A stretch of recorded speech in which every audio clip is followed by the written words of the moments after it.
Hi guys, आज है गणेश चतुर्थी। आप सभी को गणेश चतुर्थी की हार्दिक हार्दिक शुभकामनाएं। आज हम आए थे गणपति जी को लेने, बस वही थोड़ा रिकॉर्ड किया है। इस तरीके से गणपति जी थे यहाँ पर, इस तरीके से यहाँ मूर्तियाँ थी। आप हो सके जब तक इको फ्रेंडली ही मूर्ति लें, ताकि हमारे नेचर को भी कोई हार्म ना हो। इस तरीके से हमने हमारी मूर्ति ले ली। बस इसी तरीके से हम पूजा करेंगे, उनसे विनती करेंगे, आप आदर भाव से हमारे घर पधारिए। मैं वीडियो बना रही हूँ इसलिए मैं आप लोगों को नहीं दिख रही हूँ। बस मेरी फ्रेंड है जिसने अच्छे से आदर भाव से वेलकम किया। उसके बाद घर आने के बाद मैंने उनका वेलकम किया, अच्छे से पूजा वगैरह की। ढोल नगाड़े से उनको अच्छे से गाजे बाजे से लेके आते हैं और घर लाने के बाद इस तरीके से पूजा की जाती है।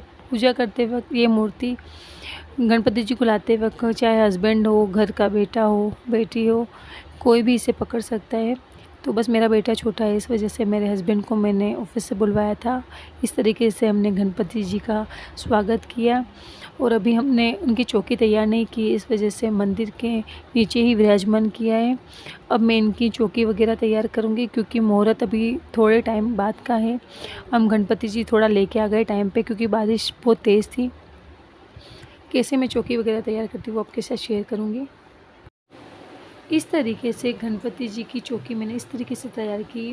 मेरे पास इनके आसन पे हमें एक साफ़ सुथरा कपड़ा बिछाना, उसके बाद हमें एक लाल वस्त्र या लाल आसन बिछाना है।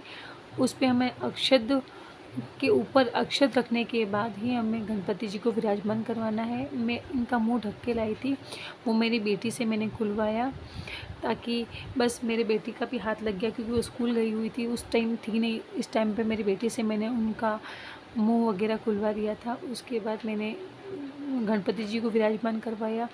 मैंने कलश को विराजमान करवाया है। कलश पे मैंने हस्तिक साथिया बना दिया। उसके बाद मैं अब चौकी तैयार कर रही हूँ, आसन तैयार कर रही हूँ रिद्धि माता और सिद्धि माता का। अब मैं रिद्धि माता और सिद्धि माता का भी उनको विराजमान करवाऊँगी। इस तरीके से मैंने कलश में, आप आम के पत्ते या आशापाल हो तो उनके पत्ते, जो भी आपके पास अवेलेबल हो, वो 5 या 9 पत्ते आप वो कलश के अंदर डाल सकते हैं। इस कलश के अंदर मैंने गंगा जल पहले ही ऐड कर दिया था जल के अंदर।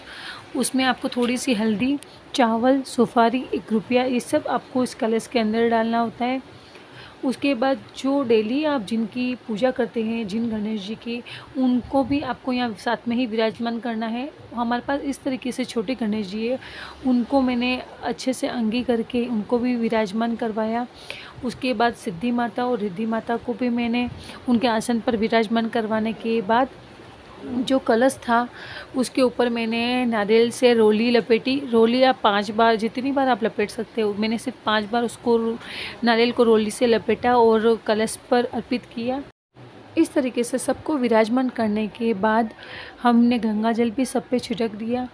अब आप जो भी पूजा करते हैं, जिस तरीके से हमें रोली अर्पित करनी है, सबको वस्त्र के रूप में हमें रोली अर्पित करेंगे। इस तरीके से सबको जो गणेश जी आप लाए हो, उनको, आपके घर पहले से विराजमान है उन गणेश जी को, कलश को, सबको मैंने वस्त्र के रूप में रोली अर्पित करने के बाद हमें उनकी कुमकुम से उनको तिलक वगैरह करना है। कुमकुम हमें सब तरफ, सबको, हम जितने भी विराजमान हैं देवी देवता हैं, उन सबको हमें कुमकुम अर्पित करना है। अब हमेशा ध्यान रखें, जो भी आप मूर्ति लाए उसमें मूषक राज अवश्य होना चाहिए, और हो सके उतनी आप बैठी हुई मूर्ति को लेके आए, वो कहा जाता है कि वो आपके घर में शुभ रहेगी। उसके बाद मैंने अर्पित की गणेश जी को जो उनका फेवरेट है दुर्वा घास, वो मैंने उन, वैसे तो लाल फूल वगैरह भी अर्पित कर सकते हैं दुर्वा घास के साथ, पर मेरे पास वो नहीं अवेलेबल था, इस वजह से मैंने दुर्वा घास के साथ जो मेरे पास था वो फूल मैंने अर्पित किया है। उसके बाद मुखवास की जो भी चीज़ें होती है वो मैंने गणपति जी को अर्पित की।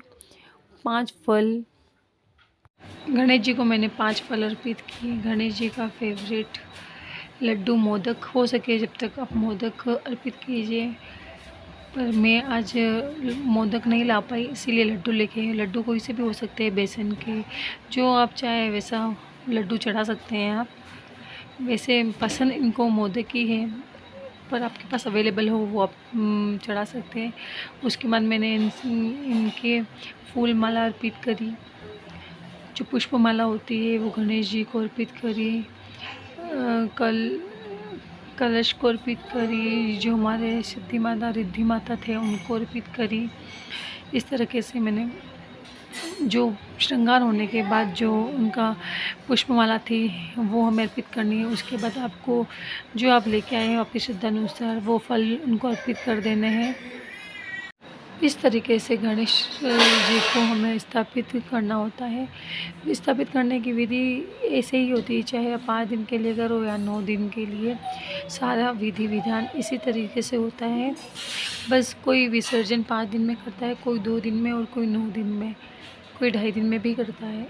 पर हमें जब स्थापना करनी है वो इसी तरीके से होती है, उसमें कोई फेरबदल नहीं होता है कि हम कम दिन के लिए कर रहे हैं तो विधि विधान में कोई परिवर्तन होगा नहीं। इसी तरीके से हमें उनकी स्थापना करनी है।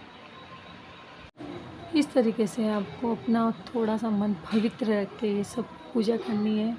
वैसे सब जब भी पूजा करते हैं तब ऑब्वियसली यही रहता है, हो सके जब तक अपने घर में थोड़ा माहौल भी सही रखना है आप लोगों को, ताकि हमारे घर में एक तरह से ये मेहमान ही है, मेहमान के सामने हम जैसे बिहेव करते वैसे ही हमें रहना है। इनके खातिरदारी में बिल्कुल भी कमी नहीं रखनी है। पूजा अर्चना में अगर आप लेके आए हैं तो आप इनका पूरा मान सम्मान से, इनके विधि विधान से पूजा अर्चना कीजिए और अपने बच्चों से, बेटी से भी आरती में उनको भी शामिल कीजिए।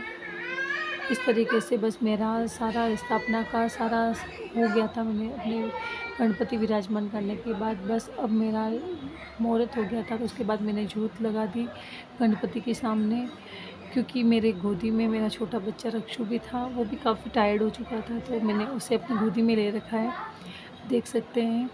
इस तरीके से मैंने अकेले ही आज ये सब मैनेज किया। इस तरीके से मैंने जोत लगाई और पूजा अर्चना की। उसके बाद हम गणपति की आरती करेंगे। बस इसी तरीके से हमें गणपति जी की स्थापना करनी होती है। गणपति जी की आप चाहे तो गणपति जी की चौकी को और अच्छे से डेकोरेशन कर सकते हैं, मतलब जैसा आपका मन चाहे वैसे आप कर सकते हैं। बस आपके ऊपर है कि आपका मतलब कितना टाइम आप लोगों के पास है, आप कर सकते हो। मैं करना काफ़ी कुछ चाहती थी, बस छोटे बेबी की वजह से और मुझे अकेले ही सब मैनेज करना था, तो इस वजह से मुझसे जितना हुआ उतना मैंने अपनी तरफ से 100% देने की कोशिश की है।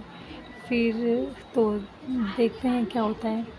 बाकी मैंने अपनी तरफ से पूरी कोशिश की कि मैं अच्छी तरह से अकेले होके भी अच्छी तरह से स्थापना करूँ, किसी चीज़ में कोई कमी पेशी ना रहे। आप देख सकते हैं मैंने इस तरीके से पूरी अकेले ही सब पूजा कर ली थी। मैंने, मेरा छोटा बेबी और मेरी छोटी सी बेटी, हमने मिलकर आज की गणपति स्थापना की। आप लोगों को आज का गणपति स्थापना कैसी लगी प्लीज़ कमेंट करके ज़रूर बताइएगा। गणपति बप्पा मोरया। इसी तरीके से आज का ये वीडियो मैं एंड करती हूँ। मिलते हैं अब कल के वीडियो में।